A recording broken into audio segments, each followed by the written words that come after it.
Bun găsit, prieteni, vă spun Viorel Ciudin și Bogdan Tablan. Suntem în Italia, în regiunea Piemonte, suntem în localitatea Verbania și vă propunem astăzi pentru 1 TV o emisiune interesantă pentru că, iată, am găsit aici la Verbania, să spunem, gazde ospitaliere și mai mult de atât sunt gazde din România, pentru că vom vorbi astăzi cu domnul Adrian Chifu, consilier local, sper să nu greșesc. Consilier local în Verbania, da. Într-adevăr, domnul Adrian Chifu, consilier local în localitatea Verbania, iată, un român care încearcă, bănuiesc din interviul pe care îl vom avea în continuare, a și reușit sau și reușește să se ocupe de problemele românilor aflați aici în Italia și în special în această zonă. Suntem la Verbania pentru că va fi și un meci amical între echipa gazdă Verbania și Ceahlău Piatra Neamț, însă dumneavoastră veți urmări și această partidă amicale. Ne întoarcem la discuția cu domnul Adrian Chifu. Domnule Adrian Chifu, bună ziua și, în primul rând, să vă spunem, bine ne-ați primit aici la Verbania. Bine v-am găsit la Verbania. Sunt onorat că echipa de fotbal din Piatra Neamț, FC Ceahlăul, vine la Verbania, pe Lacul Maggiore. Este pentru prima dată când o echipă din România vine pentru un amical sau un meci oficial în Verbania. Și cred că acest meci va aduce multă bucurie și mândrie românilor rezidenți în Verbania. A fost, să înțeleg, o invitație a dumneavoastră, președintelui de onoare, domnul Gheorghe Ștefan, pentru a juca acest amical aici? Da, într-adevăr a fost o invitație și o inițiativă a mea și cu această ocazie vreau să mulțumesc conducerii celor două cluburi pentru colaborare. Așadar, domnul Adrian Chifu, vă spuneam, consilier local aici în Verbania. Domnule Adrian Chifu, pentru cei care nu vă cunosc de acasă, de la Piatra Neamț, am uitat să le spunem celor care ne urmăresc, sunteți pietrean dumneavoastră. Cum ați ajuns, în primul rând, în Verbania, în această localitate, și cum v-ați hotărât sau v-ați implicat să obțineți această funcție de consilier local aici? Da, am ajuns aici în Verbania prima dată ca turist. Mi-a plăcut foarte mult și așa am ajuns să mă stabilesc aici. Acum câți ani? Acum aproximativ 10 ani.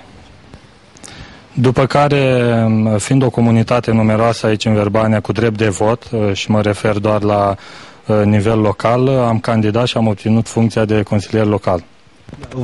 V-a spus cineva să alegeți această oportunitate sau v-a îndrumat cineva sau pur și simplu dumneavoastră ați avut această inițiativă? Nu, a fost o inițiativă a mea. Aveam o oarecare experiență politică în România.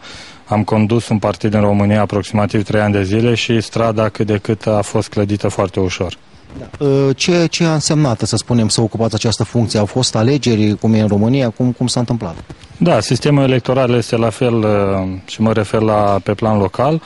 E de ajuns să candidezi. În acel moment nu aveam cetățenia italiană, dar ca cetățean european ai dreptul să candidezi la alegerile locale. Am candidat, românii m-au votat și cu acest prilej le mulțumesc și datorită lor sunt în Parlamentul, să spunem, din Verbania.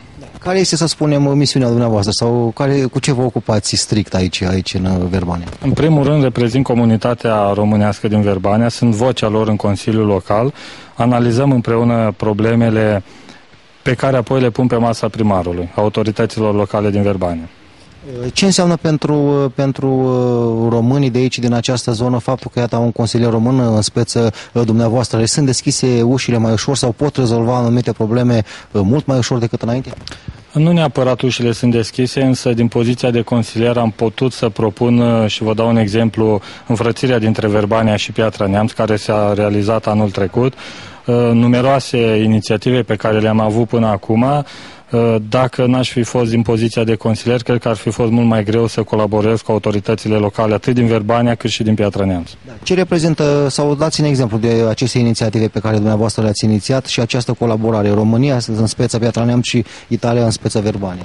Cred că inițiativa cea mai importantă a fost înfrățirea dintre cele două orașe, apoi în decursul de un an de zile am mai avut câteva inițiative, a fost realizat proiectul Abecedarul, în care fiecare copil de origine română din Verbania a primit câte un abecedar,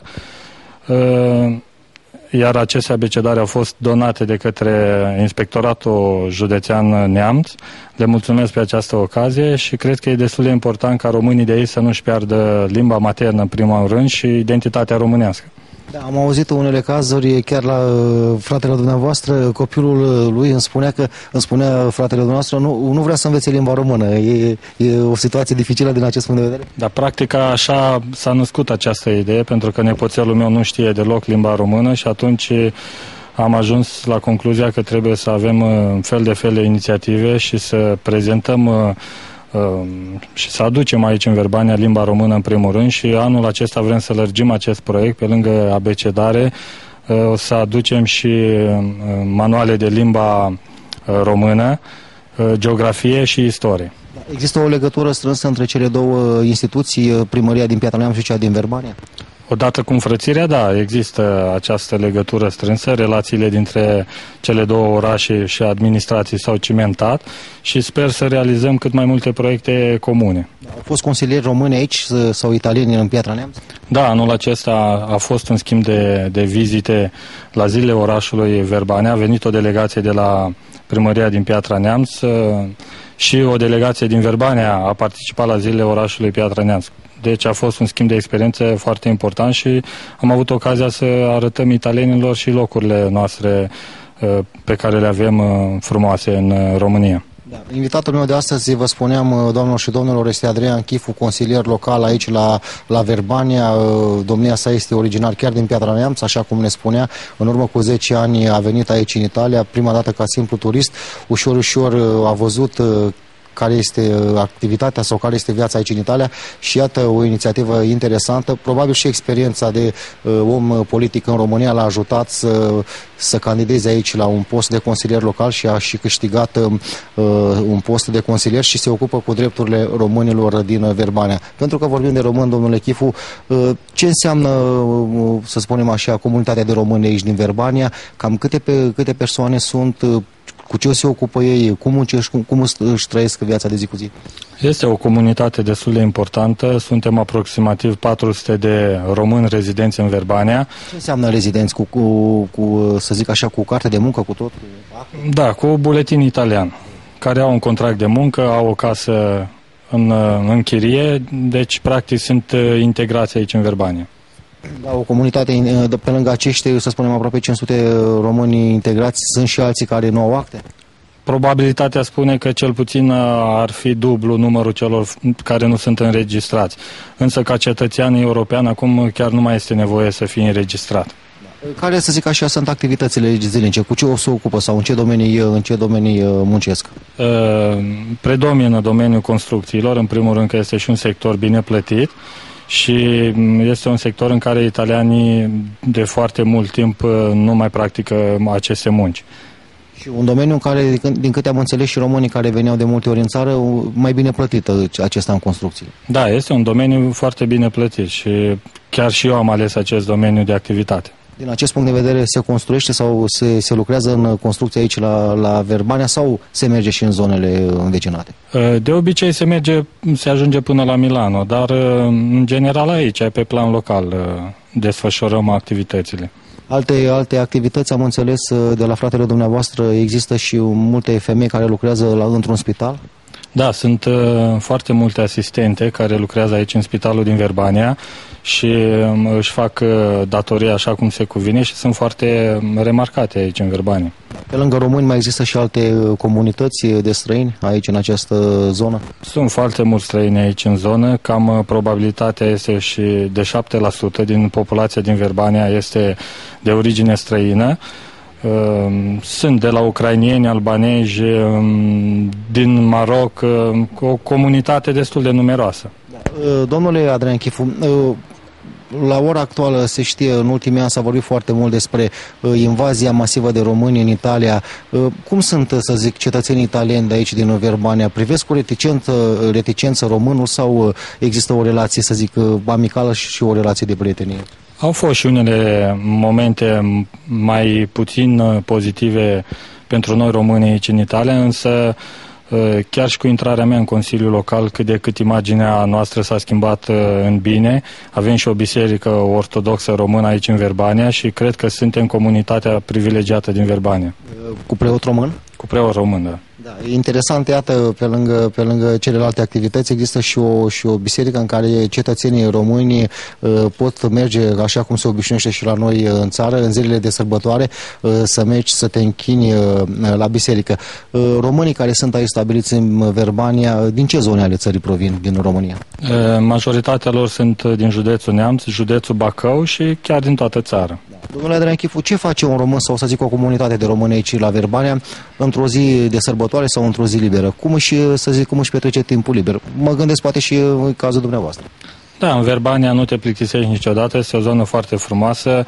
Ori alegi să faci o plimbare pe marginea lacului Maggiore, ori sunt numeroase muzee, insule de vizitat foarte importante aici în zonă, deci e o zonă destul de bine pusă la punct și cu o infrastructură turistică foarte bună. Da, într-adevăr ne aflăm în regiunea Piemonte, cum spunea și invitatul meu, domnul Adrian Chifu, consilier local aici în regiunea Verbana. De fapt, ce este Verbana? Cum ar fi la noi un fel de comună, un orășel? Un orășel. Verbania este și județul Verbania este și orașul Verbania, are 30.000 de locuitori, însă ca suprafață este destul de mare ca oraș și e din regiunea Piemonte. Regiunea Piemonte, într-adevăr, suntem la 25 de kilometri, am înțeles, de granița cu Elveția. De fapt, foarte multe case, ca și stil arhitectonal, sunt ca și cele găsite în Elveția.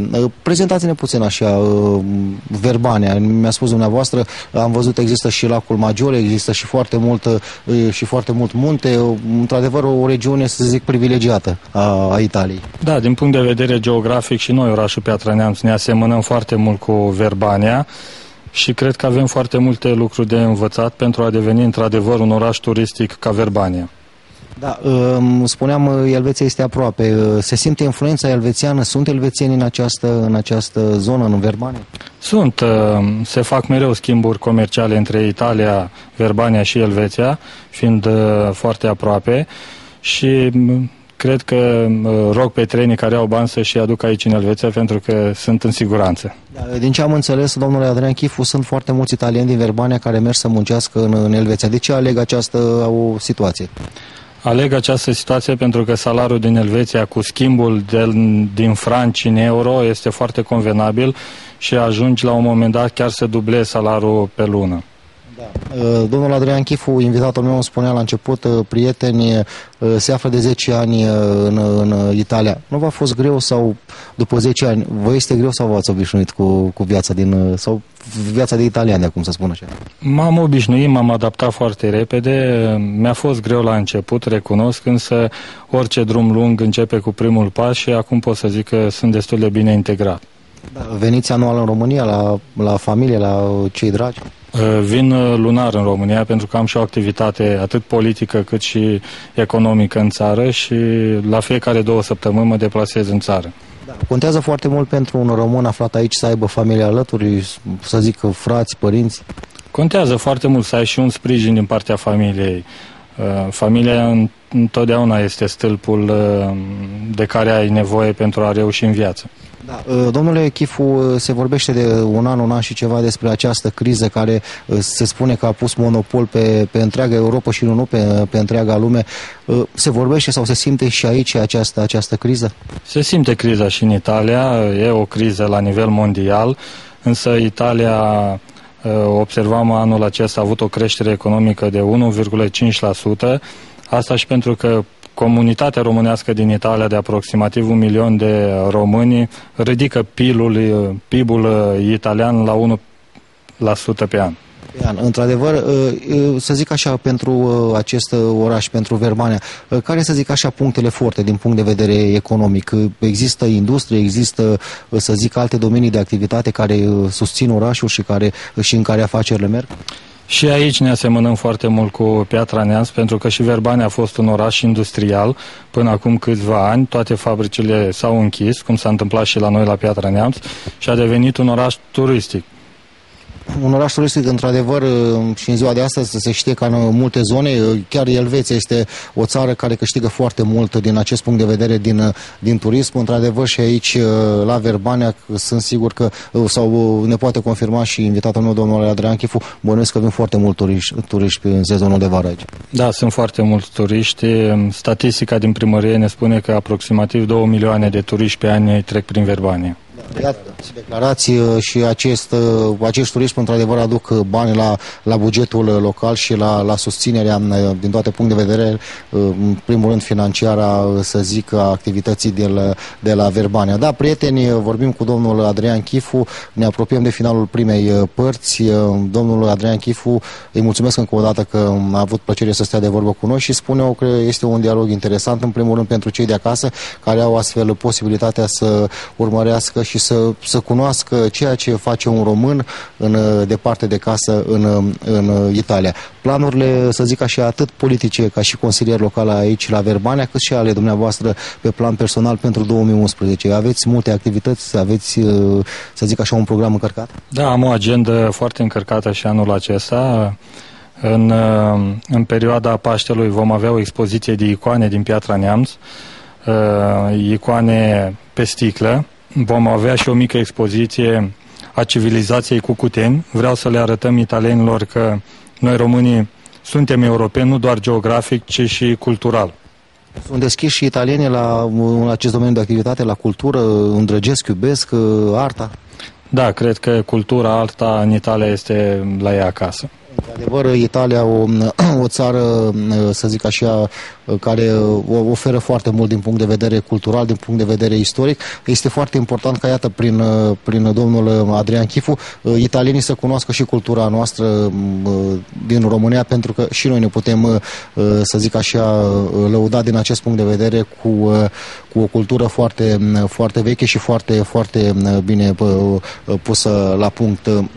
Vor fi, să zic așa, în acest an 2011 acest schimb între, să zic, autoritățile de la Verbania și cele de la Piatra Neamț, vor mai fi acest schimb de, să zic așa, de reciprocitate? Veți mai merge? Ați spus că dumneavoastră veți mai merge. Vor veni și români, autorități locale la Verbania? Da, dacă vor exista invitații, suntem deschiși la tot felul de colaborări. Noi lucrăm și la 2 proiecte comune finanțate din bani europeni și aici mă refer la construirea unui liceu cu profil sportiv din bani europeni și un alt proiect la care a fost deja documentația predată în mâinile celor de la Bruxelles referitor la amenajarea lacurilor. Verbania este capitala lacurilor europene și de aici naște acest proiect comun. Da, într-adevăr, până la lacul Maggiore a mai existat un lac venind despre dumneavoastră, lacul Como, am înțeles, unul dintre cele mai mari din Italia. Cel mai mare este lacul Maggiore, de aia se și cheamă lacul Maggiore. Como este un lac puțin mai mic ca cel din Verbania și mai este la Verona încă un lac destul de important. Domnule Adrian Chifu, ultima întrebare, un mesaj pentru cei de acasă, pentru românii pe care, să zic așa, vă cunosc și care îi cunoașteți. Ce le transmiteți acestora? În primul rând că ne este dor de casă, întotdeauna ne-a fost dor de casă. Noi românii plecați în străinătate, întotdeauna, cu toate că ne-am realizat cât de cât în străinătate, întotdeauna casa ne-a lipsit și ne este dor de casă.